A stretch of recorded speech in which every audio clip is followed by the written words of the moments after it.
ID, call forwarding, call waiting, and call blocking.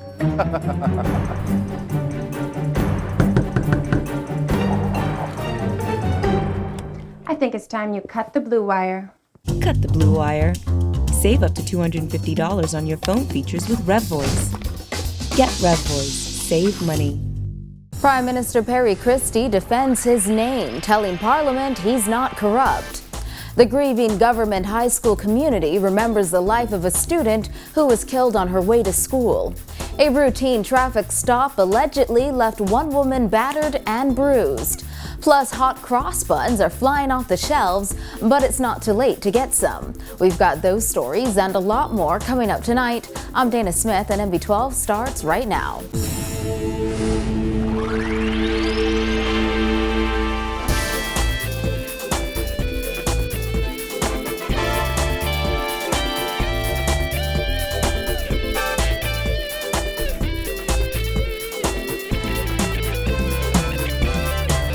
Topping news tonight, as the Peter Nygard-Louis Bacon scandal continues to capture the attention of the nation, Prime Minister Perry Christie last night defended his name. He told Parliament that while people may say all sorts of things about him, one thing that no one could ever call him is a corrupt Prime Minister. And as the longest-serving member of Parliament, he said he won't allow that to change now. Kyle Joaquin reports.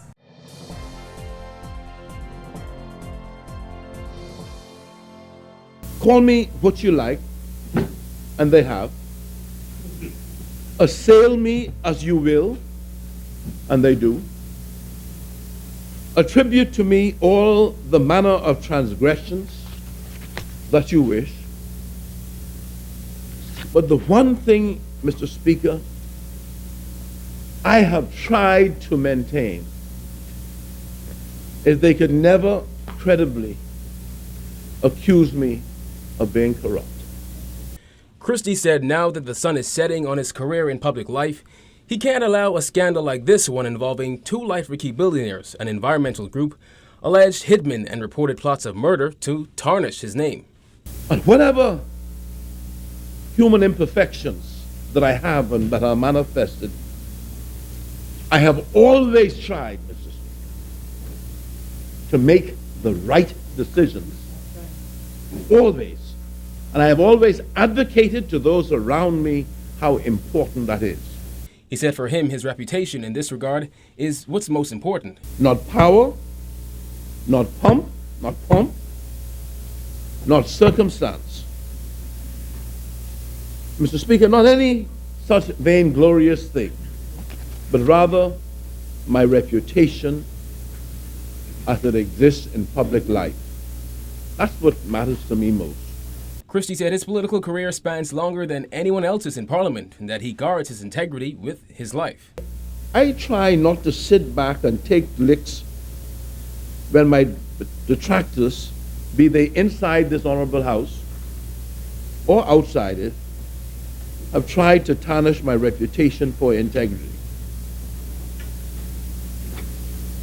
I won't stand for it, whether it's Nygard, whether it's Bacon. What I do speaks for itself and stands for itself.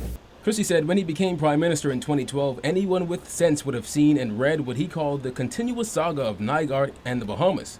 But now that things have gotten to the point where leaked videos of Nygard allegedly speaking ill of the Prime Minister and mentioning his name as well as the Deputy Prime Minister several times have surfaced, Christie said he won't allow it to tarnish his name, as he's not yet done with his career in politics. The fact that my reputation in this regard, both at home and abroad, has remained unblemished for the 40 years plus that I have served my nation in Parliament. That's what fills me with pride and personal satisfaction. The issue has been ongoing for 2 weeks now and has seen the resignation of the FNM's chairman, accusations made against the Prime Minister, the Deputy Prime Minister, and now the opposition leader. But the Prime Minister is calling on cooler heads to prevail, at least until the police investigation has been completed. Reporting for NB12, I'm Kyle Joaquin. Well, Government High School held a memorial service for the female student who was struck by a rock and killed while riding a public bus earlier this month. Students and teachers gathered in the school's quadrangle for a special service to remember their fallen classmate. Simone Davis reports.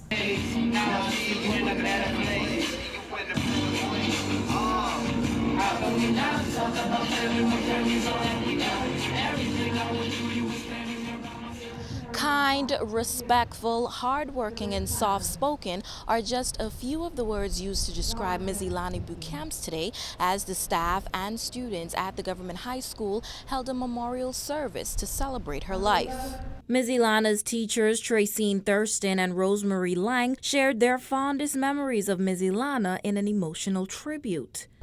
At the beginning of 2016, I called her to my desk and I told her that she needed to stay focused. And she looked me in the face and she said, I promise I would do even better this semester, this summer term. And if you were to look at her report for the spring term, the mid-term report, you would see that Ms. Ilana was well on her way to even making a higher 3-point than she did before. Unfortunately, she did not receive this report, but she left her legacy behind. If I can recall, the first time I saw Ms. Ilana was on the morning when I was taking the homeroom's class register. I was doing so well as I began to call off the names. But when I had reached to Ms. Ilana's name, it was a struggle. The pronunciation I did was a bit off, and I could hear her saying, "No, it's Ms. Ilana." When I saw her last name, I didn't even attempt to pronounce it, but waited a few days until I had practiced it. For the short time I have known her, to me she was quiet and respectful. I would have had to ask her something like, "Ms. Ilana, are you okay?" She would always answer, "Yes, ma'am." Ms. Ilana was an honor roll 10th grade student at GHS who was struck to the head with a stone that launched into the number 16A bus she was riding on her way to school at 8 a.m. on March 11th. Immediately following the incident, she was rushed to a nearby clinic in Carmichael but died at Princess Margaret Hospital later that afternoon. As they held back tears, Ms. Ilana's friends and classmates also gave a tribute to their friend as they remembered her. I don't know where this road is going to lead.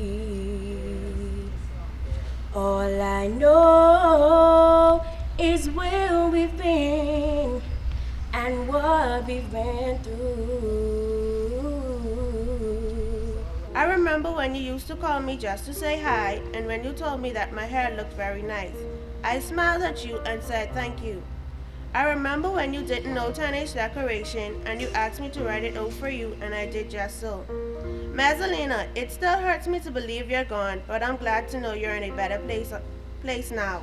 Rest on, my friend, our guardian angel, your friend Petra.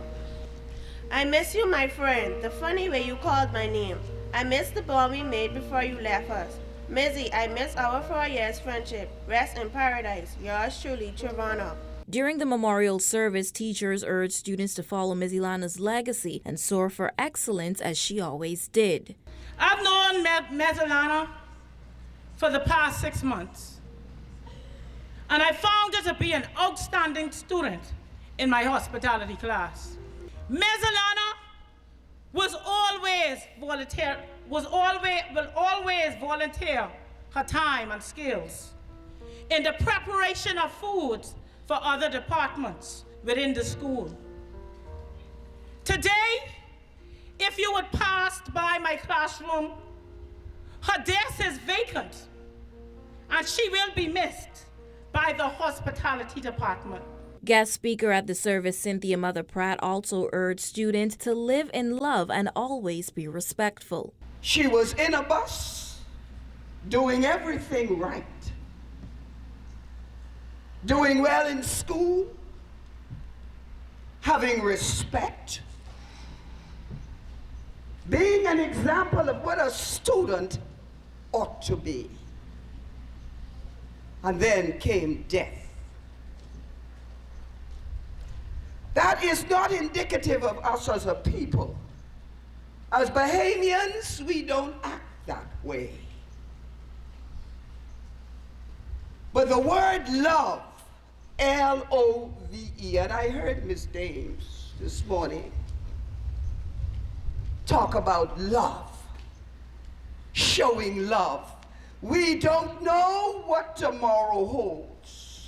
The teen's parents sat through the memorial service fighting the tears and barely able to utter a word. The only thing her mother managed to say was she remembers her daughter always saying, "Mommy, I love you." And that's the only thing that replays in her mind every single day since Ms. Ilana passed away.